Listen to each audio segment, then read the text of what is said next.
台南市议会第4届第6次临时会听事委员会5号下午由立议长曲丽丽主持。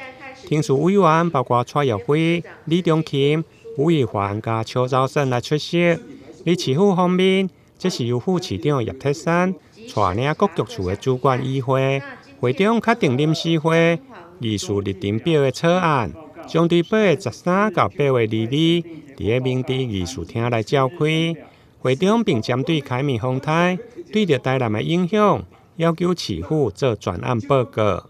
确实啦，凯米台风这次对台南真的是非常影响非常大，尤其是因为嘉义的那个八港溪溃堤土堤就刚严重。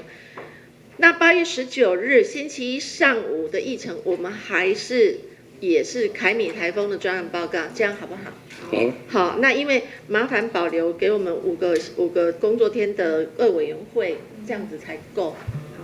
这届临时会连续审查，除了听取审计部、台南审计处对台南总决算的报告，另外还有41件的电付款案。至于专案报告的部分，将安排在16号连续审查过后，加19号来召开。台南新闻联跟采访报道。